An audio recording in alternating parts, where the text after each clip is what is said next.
Welcome to another edition of the Mail Time Podcast. I am joined today by Dr. Yair Ansbacher. He is the author of Awakening the Lion and the recently released Like a Lion, He Shall Rise. He has... Thank you, Daniel. Oh, It's a thank you. big privilege to be here with you. So I appreciate you coming on. Yair is... I actually met you in Miami last year, and in addition to writing and everything like that, you are active in reserves with Israel, and usually I try to at least peruse some of the books before I have someone on to talk. But given the fact that your most recent book just came out in Hebrew and I've yet to see the English edition, I haven't had the privilege. So just to give everyone a little bit of a background on these two books and your vision for Israel and the IDF. Can you just go into a little bit about how you see things having developed in the IDF in the past 5-7 years or so, and what you saw on October 7th? Okay, thank you. So the first book was actually summarizing a work that I was doing with a small group of experts while working in a Forum Kohelet. It's an Israeli think tank, right-wing, patriotic, I don't know, you can say conservative, but yeah, very loyal to the idea of the Jewish people. And Think tank. Kohelet, just for those who don't know, they were also very involved in the judicial reform, correct? That's right. But I, Correct. Yeah. I was not uh, connected to that because my part in Kohelet was the national security small department, which I was leading. And in the last 5 years or so, before the war started, we were actually working on research and trying to find out what's the status of the Israeli national security, uh, generally speaking. And my boss, Meir Rubin, who was the CEO of the Kohelet Forum, he came back in 2019, very worried from a trip he had to China. He came back with a lot of questions. He met some ministers in the Israeli government back then, and he asked them some questions, and they just didn't know what they didn't have any good answers. And then he got the idea. This I see the expression on your face, Daniel, and you and I, we know each other from the beginning of the war, and every now and then we're talking about the things we are finding, some problems we're finding in the IDF or some other Israeli military or security organizations, and you have the same expression. You're in shock. So that was the feeling in Kohelet's Forum in the last 5 years before October 7 erupted. We actually uh, found that the situation in Israel is not good. People are not aware to the problems, but actually the national security was very, I would say, what's the English word for it? Weak, An event. Yeah, but it became more exposed. and more weak. It became rotten. We're talking about all the different things that counts. We're talking about the lack of ammunition in the need in the amount that it's needed for a big war. We're talking about shredding more and more the um, the Green Army, what we call the capability of maneuvering, less APCs, heavy APCs, less Merkava, main battle tanks, less helicopters. The Israelis actually sold two wings of Cobra attack helicopters to Jordan a couple of years before the war. They took weapons from the guards of the borders, the Right. Kitot Kananut, many things that we saw, and we actually tried to alert the IDF and also the Israeli government. And this book is summarizing the entire work. This is the Hebrew version. Unfortunately, I didn't manage to publish it before the war. It actually went month and a half after the war already happened. So I decided to take it out in order for people to understand that everything was on it was writing on the wall. but we actually was it helped me to understand what's the big picture here when you're talking about October 7th. And this is why we knew that October 7th was not something, not a terror act or something that Hamas created, but part of something much bigger, an Iranian strategic attack to destroy the Israeli nation and the Jewish people. And the whole thing was actually miscalculated by Hamas, and it was a huge miracle that saved the Israeli state back then in October 7th. Nothing else, not the Shabak, not the intelligence, not the government, nothing.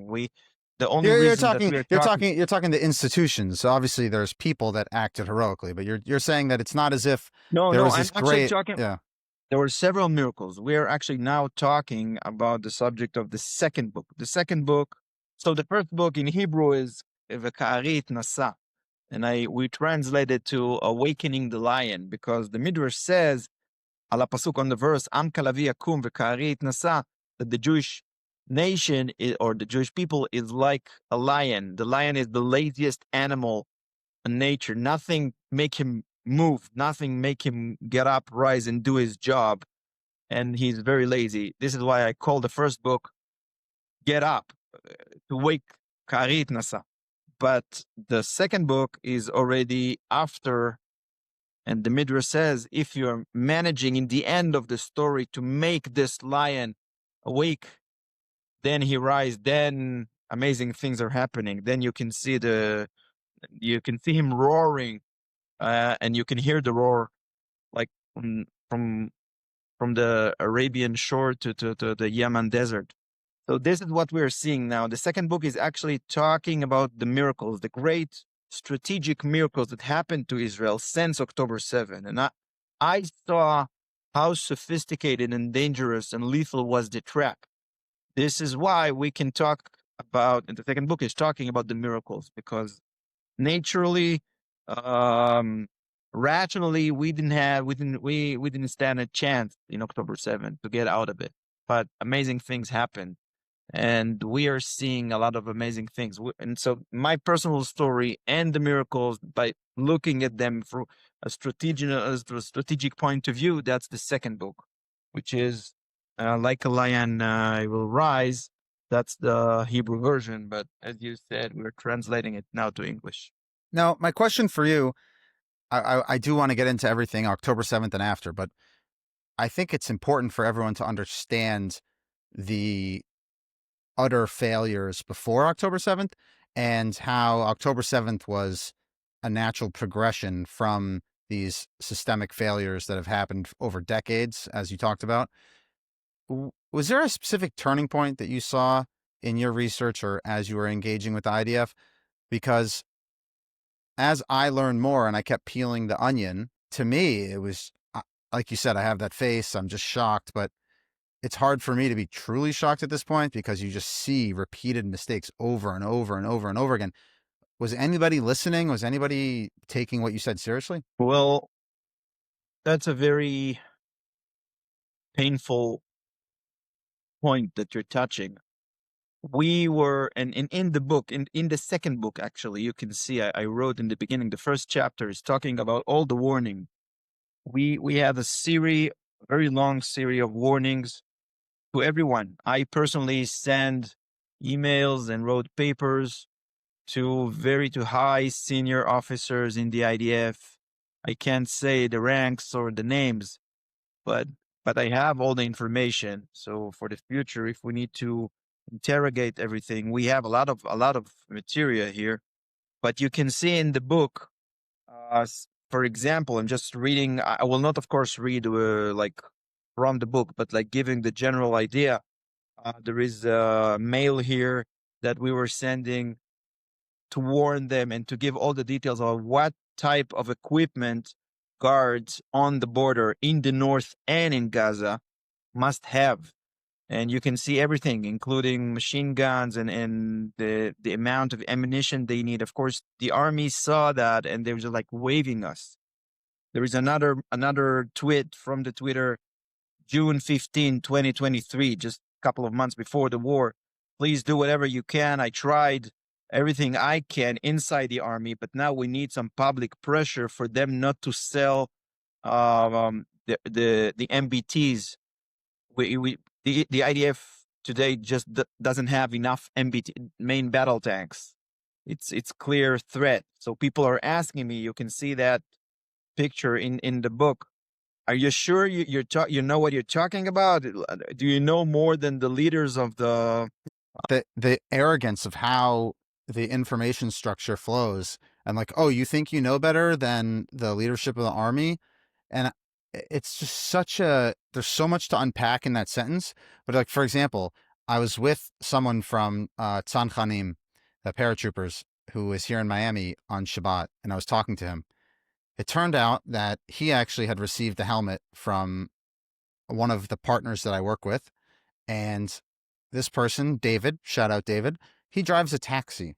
Okay. So he had helped raise funds and ensure that this young man could have a safe helmet, not a helmet from 1978.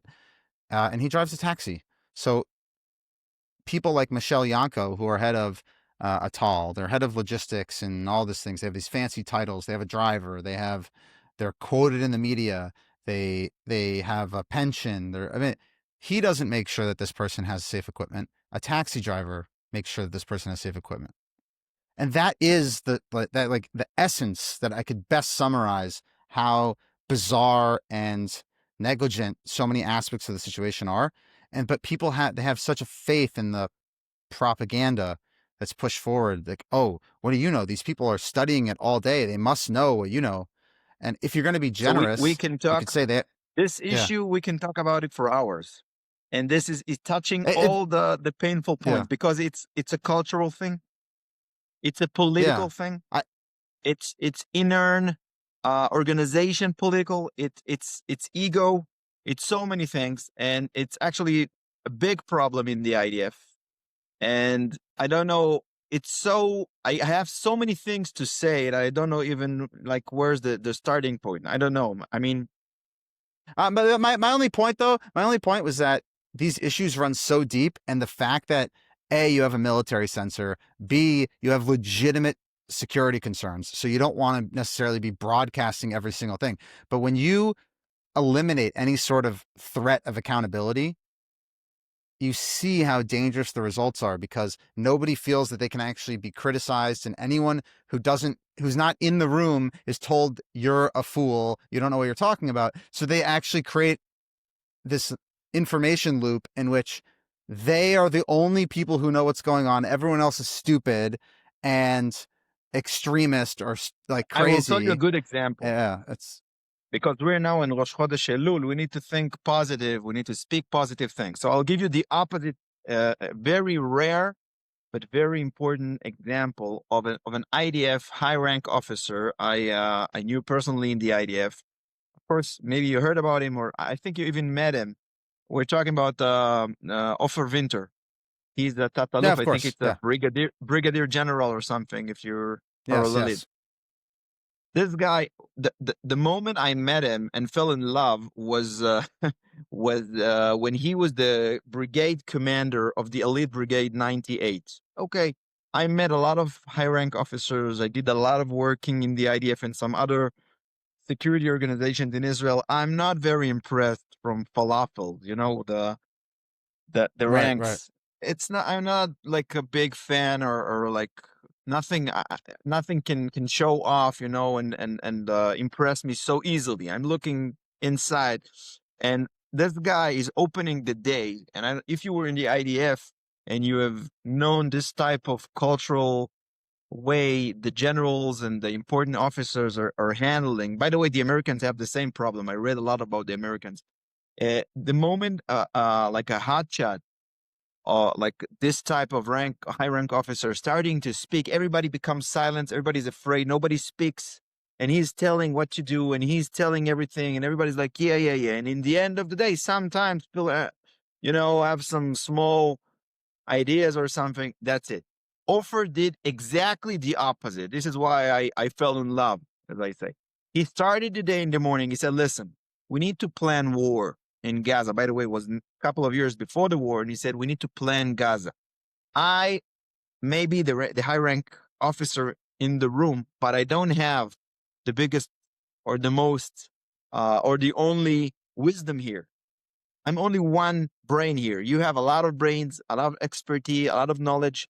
I want you guys to think together. We're going to open a Bet Midrash. He actually said those words. I was very amused. And and I asked myself, how is he going to do that? It's military after all, you know? You need to do what you need to do. We need to have a program in the end of the day. And he actually sent us to hello? Okay. So he sent us to small study groups and he had some problems he wanted to solve. And each and every group sat for hours and thought about the ideas. And in the end of the day, everybody gathered and gave their own input. And he actually did that. He built a puzzle, an amazing puzzle from all the wisdom in the room. And people ask questions. And he fight with them. He didn't say yeah. When he didn't like something, he asked the hardest questions. And people, it was actually a bet midrash. And in the end of the day, we had a very good plan. Maybe it was not perfect. You need to work on it, but it was a very, I think, very good plan. And I said to myself, this is exactly the type of leaders in the military and maybe outside that we need. We need people who are actually listening. That's maybe the most important and crucial thing. If you have some people and they're saying something, I never once in my life, a stupid Jew. Maybe people were not very focused. Maybe people were not understanding exactly. Maybe they had ego. But Jews and Israelis, most of the time, 99% of the time, they know what they're talking. They know something. If they're saying something, listen. You have to listen what the people are saying. They always listen to the man on the ground. And if you're like a big general or something, and some low rank officer is trying to say something, you have to listen. That's what makes you a leader. And it concludes everything that you're talking about for the last 2 years with the military equipment. No, sir, you don't know. No, you don't know better than me about this type of whatever protection or the helmet. You don't know. I come from the United States. I did my research. I know better. So be humble and say, you know what? Let me test. Let me check. That's it. We don't need anything less.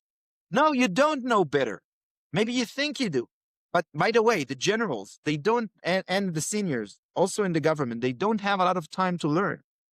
They're very busy from early morning to very late night in late hour in the night. They're working all day. They don't have the time to learn. This is why you have to be, if you're not a learner, be a listener. Correct. Listen. People know. They have the knowledge. You have to be very humble if you want to get good decisions. This is part of October 7th. What we're talking about is actually them being very sealed, very not listening to the people. They know everything. You know, Khalifa. Okay, I'm sorry to say that. It's not a very nice thing. But to hear this guy speaking, even today, after what happened, he's in his own closed world. Knows everything. Everything is clear to him. Even now, yeah, I did this, I did that. You know, be humble. You don't know it. And if you're an intelligence guy, you have to be even more careful, even more cautious about what you do know and you don't know. I met once a very, very young and arrogant intelligence officer in the North Galil Command, whatever. And this guy said something very, how would I say, in a very certain way, with his entire body, you know, saying it with his hand. I know this, I know that. And I said, you know what? I don't know. But I do. I learned history. And I learned about 1973. That was before October 7th. And I learned about some historic case studies in different places in Japan, in Russia, in Poland. And you're an intelligence officer. You must never say the words, I know. You should say, I think. Very good option, or maybe be cautious. You're talking about lives here. Right. Yeah. What were the biggest miracles we saw on October 7th? So while everybody was deep inside the horrors and the shock and the sorrow, I myself wasn't. And it's not because I'm something special. It's I got my big dish, big part of sorrow and agony and fear and everything later. It came later to me. But I was very prepared because of the book and because of the 5 years preparation in research. I knew this war will come. I thought it will come from the north, not from the south. But the moment this thing happened, and for me it began in 8 o'clock in the morning when I saw the pickup truck picture, Toyota pickup truck in the middle of the road. You probably saw it, very famous. 740, if I remember correct, 740. That was the time that picture was taken.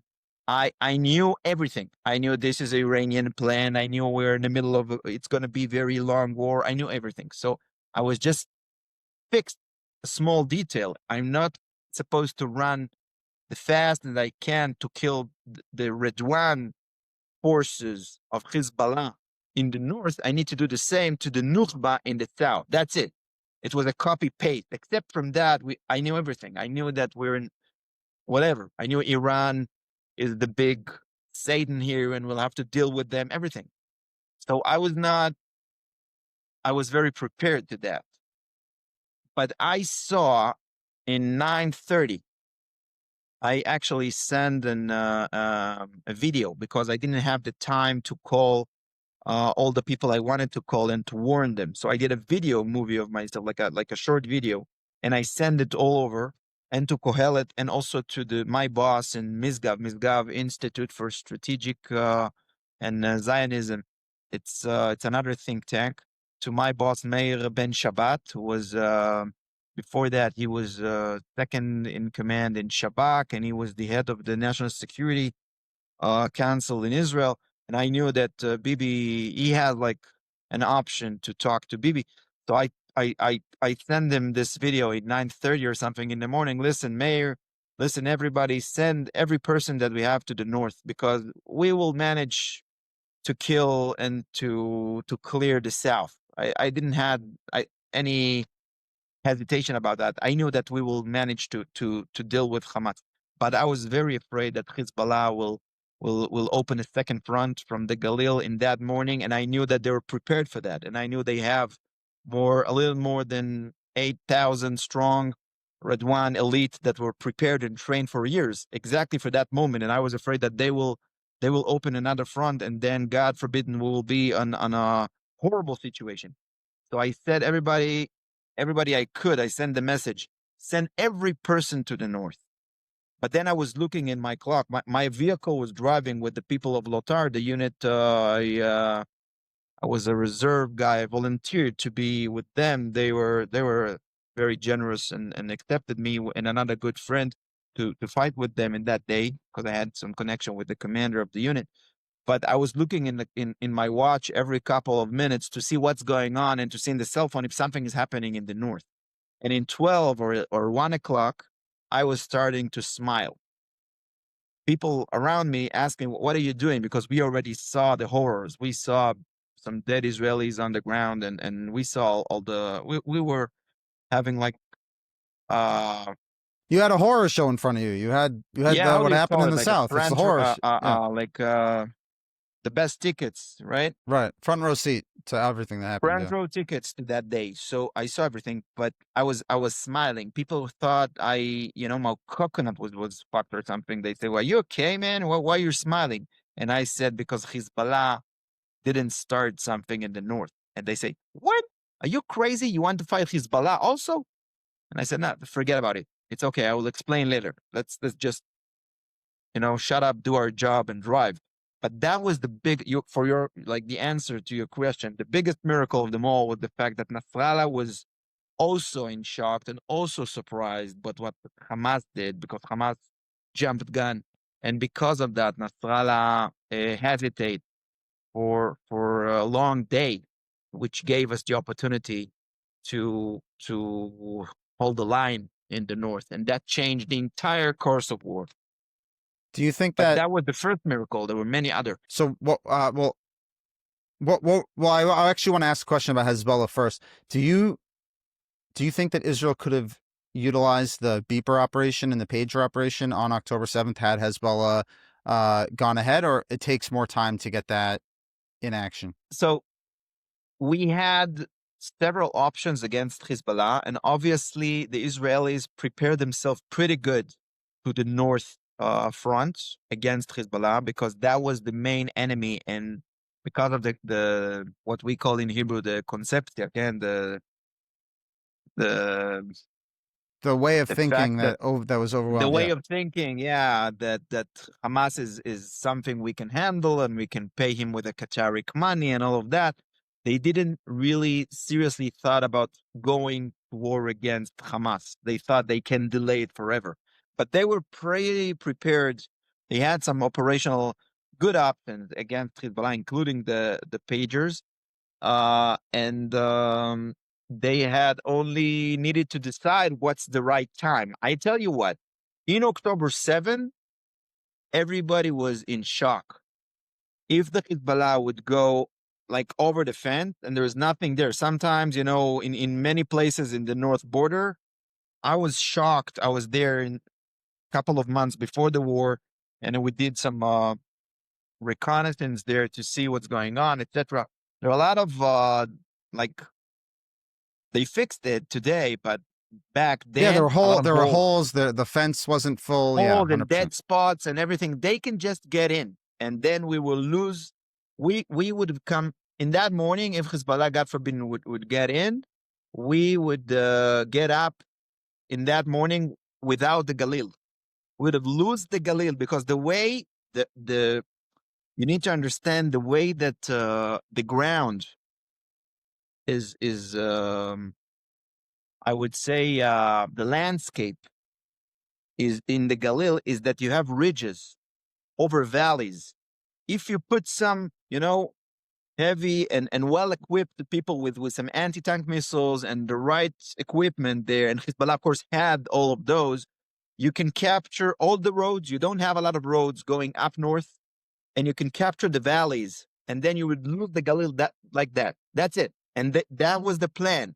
So everybody in Israel that could take any decision was in shock, and we couldn't ever imagine to ourselves using those red buttons or special operations that were prepared like the pagers. Nobody would even imagine to use that in October 7th. So we wouldn't have the time to do that. Right. Also, keep in mind, just for the listeners, that the concept of reserves and what reserve duty was for 95% of people That's right. is very different than what it would even look like today. Because reserve duty for many people was having coffee with your friends and going through the motions of sitting, in the desert or doing whatever you're doing to quote unquote train. But that's not actually getting ready to then go engage Radwan forces on the border at a moment's notice, right? So that's for many, many reservists, even though the big numbers called up, like the way that people thought about service Right. was crazy. It's But that, actually yeah, all about who is taking the first step, who is the initiative taker, because the whole concept of the IDF reserve system, which Ben Gurion was the guy who created that back in 1953, when he was speaking about the concept of Israeli national security, was the regular army needs to hold the line, and we have the time. We need some 36 hours or so to draft the reserve. As you said, regular people, regular civilians, they need the time to draft, to have to be equipped, armed, to go to the fire range, to shoot, to be trained, and then to go back to their units in order to become from a civilian regular military unit who can actually operate in combat. And that takes time. And the entire plan, the Iranian plan, was based on it's actually an American idea. I read a book that one, by the way, a very very important book, The Theory of Special Operations. The guy that was writing that book is Admiral William McRaven, a very famous a He's legend of great, the a American special legend. Yeah, operations. Yeah. So he took was out the took out admiral took out that took out actually Osama bin Laden. he was the leader of JSOC, the like most elite organization of the U.S. in 2011 when they killed Osama bin Laden. That's right. But he also Exactly. Yeah. was what he did a lot of things. And he back in 1995 he was a platoon, I think, or squadron commander in the Navy SEALs, and he learned in Norfolk, Virginia Navy University or something, and he wrote this book as a project, as a work. And he takes 8 case studies of special operations that, according to his idea, changed the history. One of the operation is actually the Entebbe raid. He actually takes the Entebbe raid, the famous Entebbe raid that Israeli conducted in 1976, and he developed a theory. So it's very interesting. I believe that the Iranians and the Hamas took the idea from McRaven, stole this theory, and used it against us in October 7th.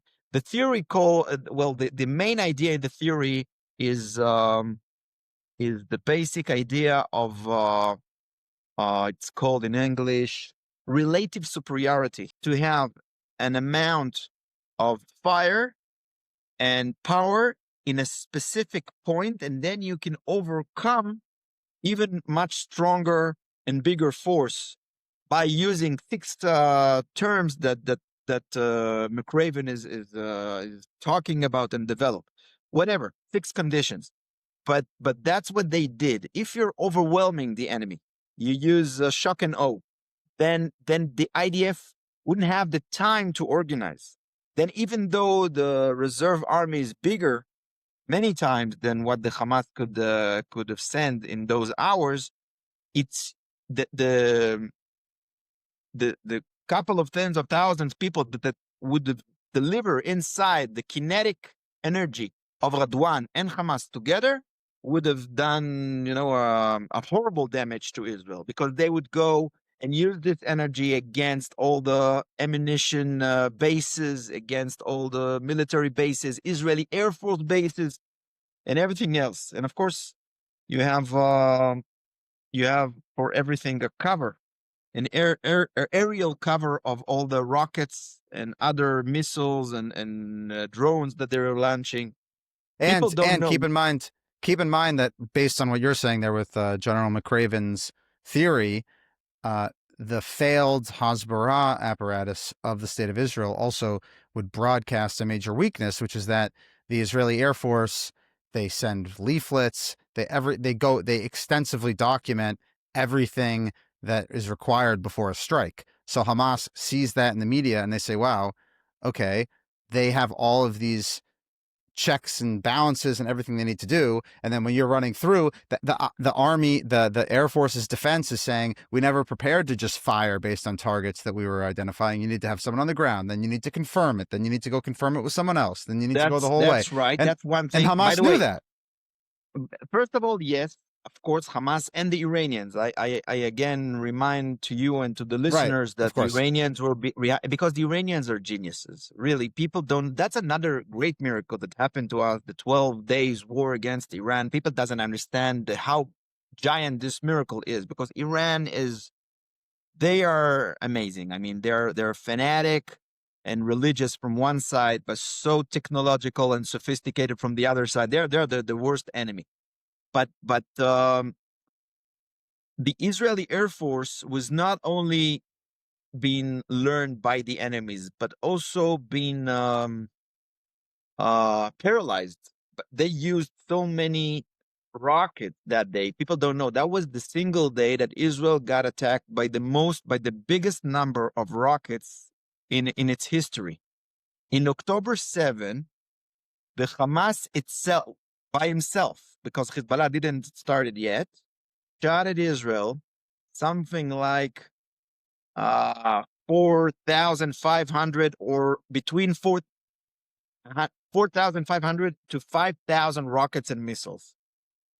Just to understand how much ammunition we're talking about in the entire 2006 war in Lebanon against Hezbollah, which is much bigger enemy, and it was longer. It was 33 days. It was like a month or so. They shot total amount of 3,600. So all of that and more in a couple of hours. And big percentage of that ammunition was aimed to the Israeli Air Force bases. That was part of the strategic paralyzation they did to the Israeli Air Force. People don't know that. That's a big thing. And we lost 15 people from the Israeli Air Force and some other damage. But it was also psychological damage because people needed to run away. Just imagine the Air Force being hit again and again by all those rockets. So that's a big thing. The IDF and Israel was a victim of something very, very sophisticated. People don't know that yet. And Bibi, in one of his last speeches, said something which I hated. I mean, I couldn't hear that. He said something about, yeah, well, they came with sandals and AK-47. That's exactly the opposite from the truth. That was, of course, the Hamas were simple, but they were the edge, the operational, tactical edge of something much more sophisticated, strategic effort.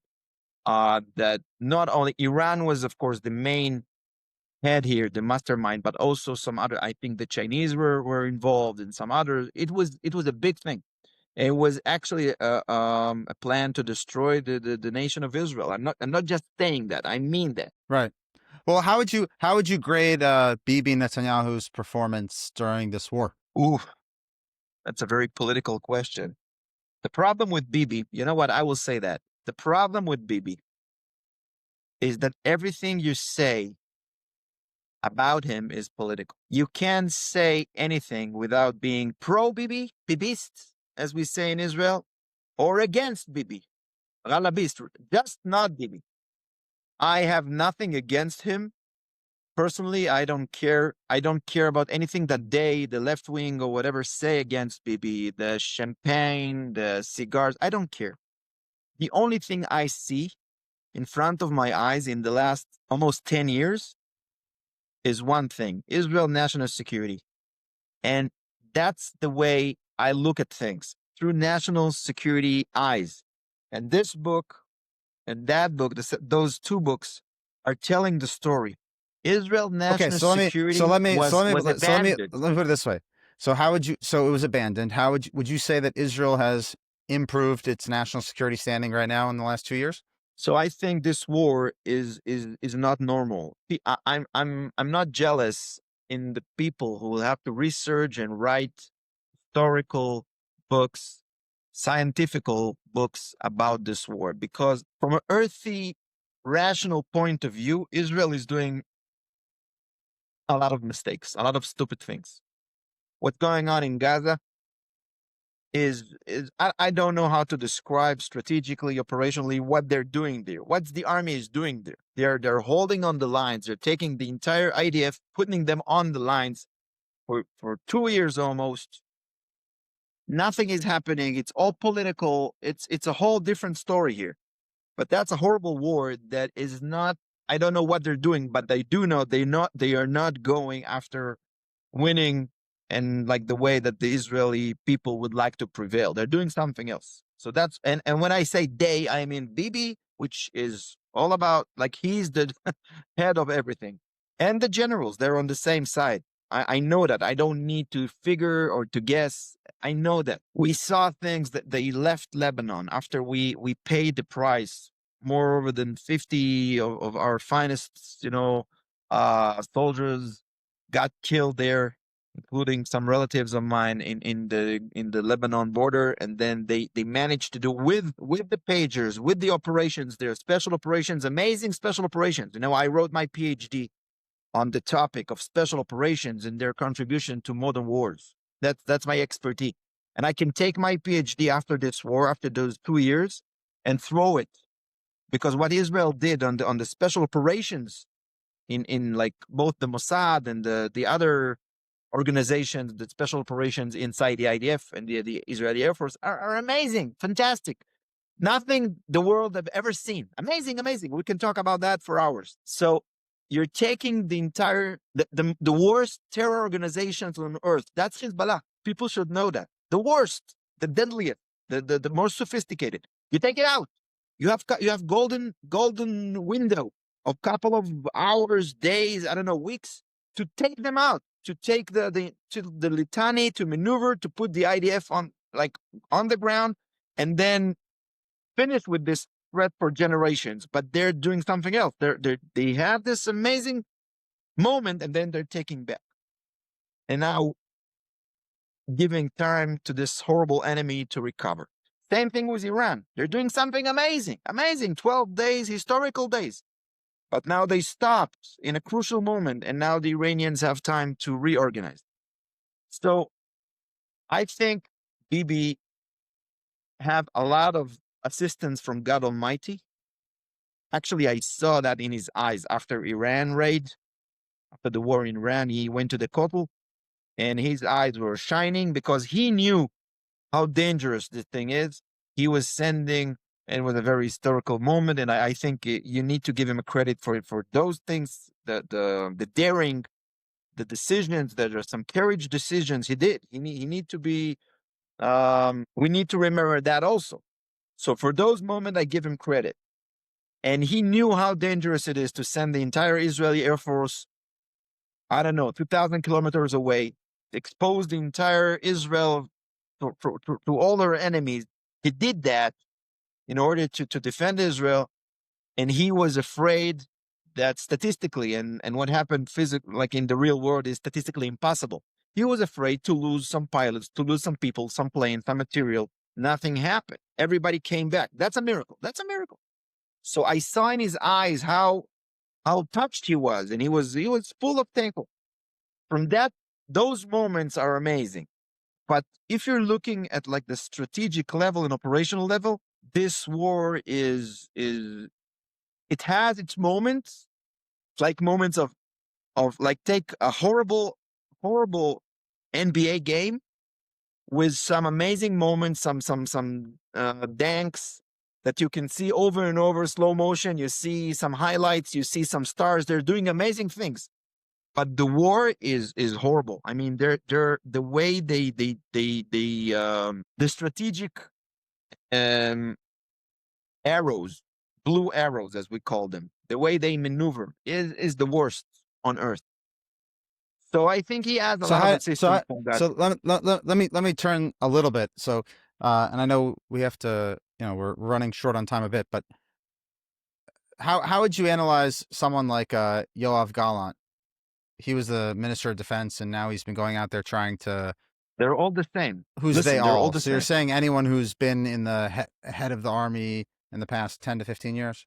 There is an elite that controlling every important aspect in Israel. Bibi is one of them. The Shabak is part of it. The of course the Bagats, the law, the judges, of course the Matkal, the chief of staff in the military. They think the same, and they look at the war in a different way than the nation is looking at the war. The nation wants to finish this with a clear Gaza. They don't want this horrible neighbor just, hundreds of meters from our kids and women that can jump on our neck any moment, any morning. They want a clean shore, clean sand to go to the Nova Shore there. That's what the nation wants. They don't want it. They want to keep Gaza as it is, more or less, without Hamas, but it's a unicorn.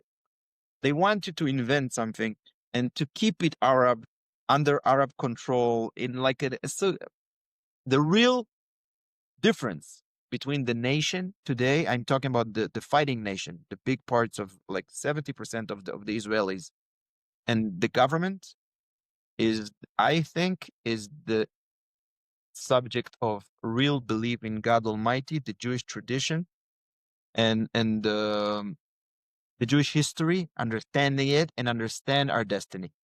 If you understand all of that and you're a true believer and you're believing in the Jewish people, in God Almighty, in our destiny, you're looking at the war and you know exactly how you want to finish it. And if you don't have those things, and this is what these guys are missing, then you're all confused and then you're doing some stupid things. And this is the moment we are in history now. I think this war, the fact that Gaza, for example, the fact that we're not finishing there is exactly that. Those people can't imagine to do what's needed to be done there, even though every Israeli, every taxi driver will tell you. And by the way, also Gentile people from not Israel, Goyim would say, what are you doing? Some experts, some military experts, you can hear, voices in the media if they're honest people. Finish the job. The Israelis, if you're not, if you don't have the Jewish heart, if you're not looking at those things through a biblical eyes, they call it Mashiach, Right, Messianic, of course. Yeah, of course. in a very bad way. But Israel is a messianic project. Ben Gurion said that without believing Mashiach, you can't live here. He was uh, a big fan of the Bible. He used the Bible when he met the American president. Today, that's what's going on now. It's not about the war, it's not about the tanks, it's not about the pure force. I was having this argument with Brick. You heard about General Brick, I know who he ex-general is. Yeah. Yitzhak Brick. Yeah, of course. Yeah. So he is a great Israeli. And he helped us in Kohelet to warn everybody before the war.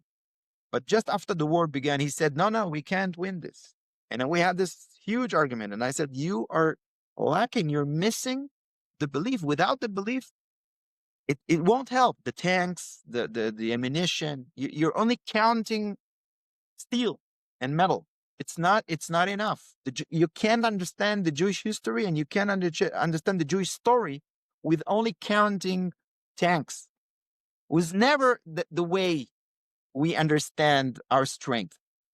And this is why we need a new leadership in Israel. And it's not about pro Bibi or against Bibi. We need to create something new with those people, with the victory generation. People, by the way, Daniel, and I'm not saying that in order to, in Hebrew we say to leitchanef. I don't know what's the English, to suck up. I don't know, to tell you like good things in front of your audience. I think people like yourself who are doing whatever they can in Israel and abroad to save the Jewish people. They don't care. They don't go back. They don't sleep. If they have a mission to send military equipment or donations or whatever, we saw the Jewish heart, beating together, and we saw a lot of, and we met a lot of new heroes. So we need a victory that matches these type of people. We can't afford to stay in with this body and that narrow, stuck mind anymore. So I appreciate the compliment. I will say that I agree about being the ability and the need to move on from the narrowness. I think also the it's not codependence, it's not the right word, but the integration between the diaspora and within Israel is like we've never seen since perhaps the founding of the state of Israel. And the fact that there's so many people who wake up and the first thing they think about is the hostages, they think about Israel, they think about the strategic requirements for Israel. They're very involved. They feel like their sons and daughters are fighting. They're very, very committed. And I think that's an energy that, like you said, the Jewish identity and the Jewish way of being is what makes that very unique. And because there's people who care about Ukraine, right? But they're not sitting there in the same passionate way on a day-to-day basis going about it. And I think that the Jewish people, like you said, need to capitalize on that. And it's also learning and making sure that the mistakes that led to this situation are not repeated, and that there is some sort of sea change so that people can make sure that the state of Israel learns from this horrendous situation and gets better. And if you don't learn lessons, then it's even more frustrating.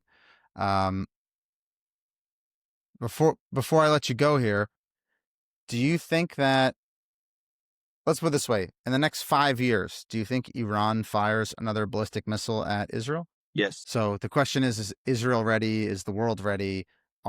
Because and it's a little bit of a semantic thing, right? People think that I'm arguing about language, but it's really not, because people, what they say is we need peace, we need to end the war now.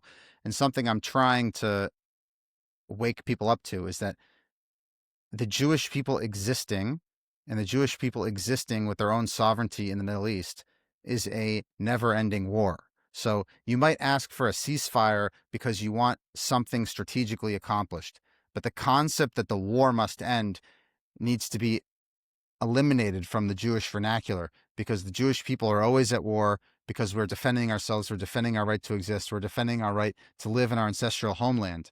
And if we for a minute think that the war is over, we're going to let our guard down. And that's what leads us to an October 7th type situation, because we don't have that privilege of saying the war is over. We're going to sit there with unicorns, kumbaya, and all sorts of dreams. I wish that's the Mashiach times. That's when Mashiach comes. But right now, we don't have that luxury. And it's important that, just in terms of how people internalize it, right? I feel bad. People say we're tired, we need a break. Israel does not have the good fortune right now of being tired and getting a real true break. This is not denazification after World War II, because unfortunately there's radical elements within the Palestinian people. There's just radical elements that are not, that if you're not going to extinguish everything, they are going to repopulate and grow and become radicalized. You have things like Al Jazeera, which are just promoting anti-Semitic conspiracy theories all the time and broadcasting it to the Arab world. So there is no end of the war. There is if you want to call it, for those that are pushing for a deal, you're asking for they could argue a strategic pause or some sort of ceasefire on a very temporary basis. But it's important that when people think about going back to before October 7th or being able to take a break, the concept of reserve duty in Israel was broken. You need way more people called up for reserve duty on a consistent day-to-day basis. The concept of how you saw security threats was completely broken. There needs to be way more awareness. The concept of what readiness entails was completely broken. Readiness is not what it was in September 2023. Readiness has to be adjusted to meet real world needs and demands.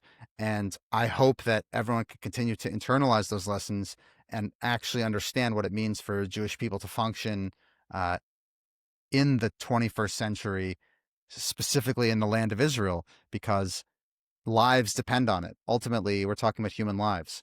And like you said, I believe that God has great plans for the Jewish people, and we're going to win, but it requires Amen. us being aware. And I think that awareness really has to be taught.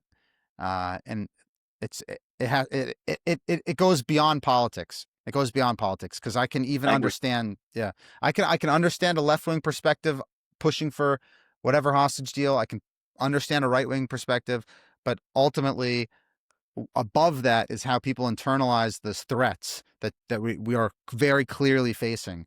And I think that it's God willing, people listen to people like yourself and others who are really sounding the alarm about some of these problems, and it can be a start of a conversation.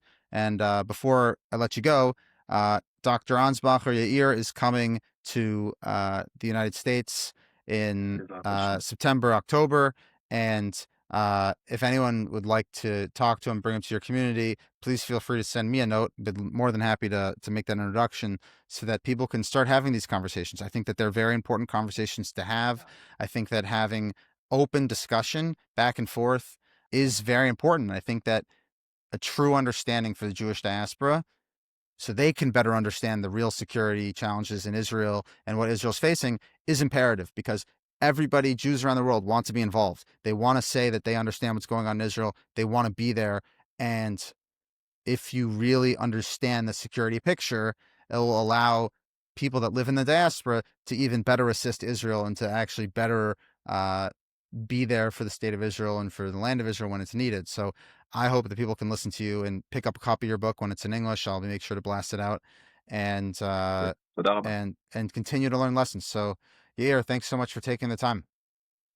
Thank you very much. I appreciate it. Just one last sentence before I say Absolutely. thank you for everything, for what you said. I would say something optimistic, and that's I really like to quote Rav Kook, Rav Avraham Yitzchak Cohen Kook, who was talking 100 years or so about the big war. He was talking probably about the First World War, but we know, like all the other tzaddikim, that his words can be used in everyday life, especially in our time.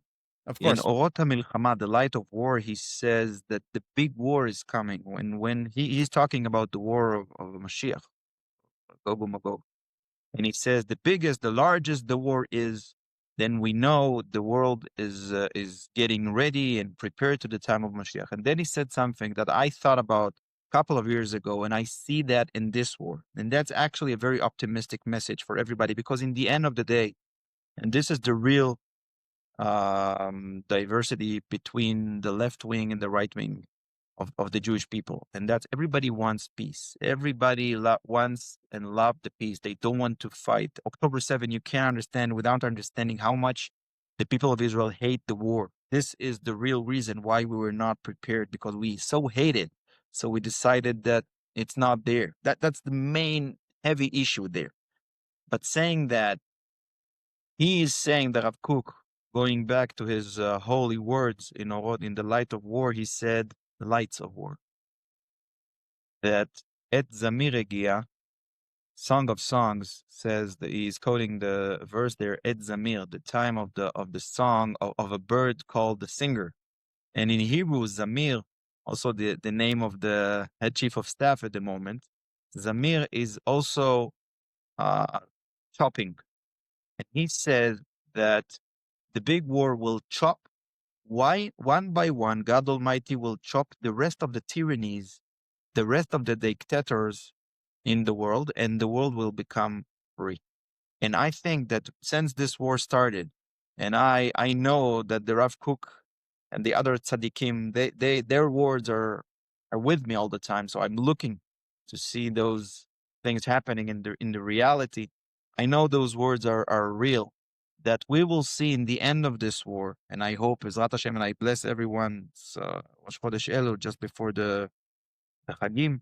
I bless everyone in a very good year, Shana Tova Metuka, that we will see the end of the last of the dictators. Not a lot remain in the world, and chopping the tyrannies, and then the world will be a much better place, Bezrat Hashem.